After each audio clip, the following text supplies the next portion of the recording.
Seorang ibu dari Depok yang mengikuti program Lapor Mas Wapres dengan penuh antusiasme menyampaikan harapannya kepada Wakil Presiden terkait bantuan sosial yang belum merata di lingkungannya. Dengan nada penuh harap, ia menceritakan bagaimana dirinya dan banyak warga lainnya mengalami kesulitan di masa pandemi serta dampak ekonomi yang masih terasa hingga sekarang. Ia berharap bantuan sosial dari pemerintah benar-benar dapat sampai kepada mereka yang sangat membutuhkan.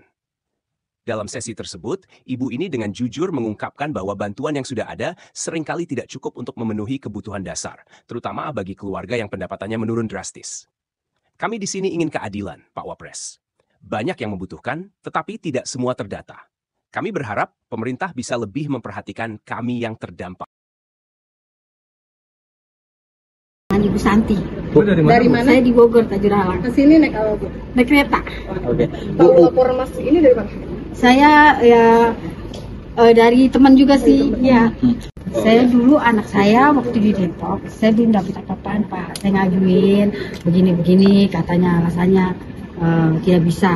Karena anaknya saya, kenapa, Bu? Maaf, Bu. iya dia DTKS kayak KIP. Oh, DTKS, gitu. oke. Akhirnya saya sempat berhenti sekolah karena saya nggak sanggup kan. Saya bilang sama bapak begitu, Pak, jangan sampai saya begitu-gituin terus. Saya ingin mendapatkan kayak orang-orang dapat beras, kayak apa anak saya dibantu. Cuma sekarang udah telat. Anak saya udah lulus, pernah sempat berhenti. Akhirnya dapat yang buku aja. Yang buku cuma setahun, 1 juta.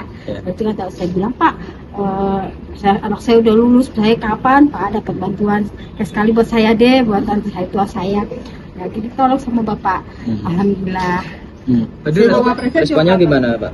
Tadi ya, saya tolong dicatat gitu saja. Alhamdulillah saya jadinya dibantu gitu. Walaupun saya udah tinggal sendiri, anak saya udah pada lulus, udah bisa nyari duit sendiri. Yang penting sayanya nih, karena kan semuanya itu juga pada baru lulus. Yang satu baru lulus, yang ini juga baru kerja. Ngelamar kerja kan kemarin susah juga, ya kan? Dibantu Pak supaya anak saya gampang kerjanya, gitu aja. Bu, upaya untuk mendapatkan bansos ini apakah sudah dilakukan ke Kementerian Sosial begitu, Bu? Saya masih diproses katanya sejak itu, karena kan saat itu agak lama gitu, makanya saya kok kayak orang-orang kok ada punya, makanya saya langsung ke Bapak, ketemu Bapak, Pak, saya cepet dapet Pak, gitu, biar saya nggak capek nyari duit mulu, nggak lapar nyari makan terus, gitu. Terus kata Bapak, ya nanti dibantu, tolong dicatat, gitu. Iya. Sebelumnya sempat ngurus di mana aja, Bu?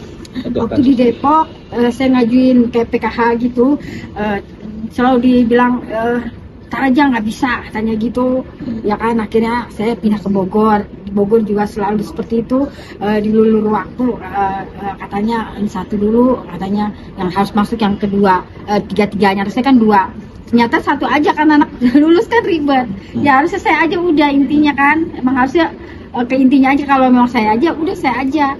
Dari kemarin, dari bulan Februari ini, saya baru ini baru ngadu sama Bapak kalau saya selama ini lama banget gak dapat bantuan. Ibu anaknya berapa? Dua aja. Dua-duanya udah lulus berarti sekarang? Ya udah lulus, udah yang satu sih belum UMR. Udah kerja tapi anaknya? Iya.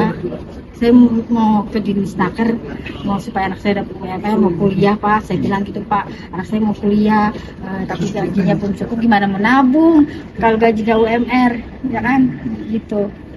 Berarti dengan adanya program ini sangat membantu ya, Bu ya? Iya, buat supaya kita bisa curhat sama Bapak. Pelayanannya tadi gimana, Bu? Di dalam ramah atau gimana? Ramah semua, bagus, baik, ngedoain juga. Ya, tadi sempat ngobrol juga ya sama Mas Gibran? Ya, cuma sebentar, banyak yang ngobrol, saya cuma gitu doang.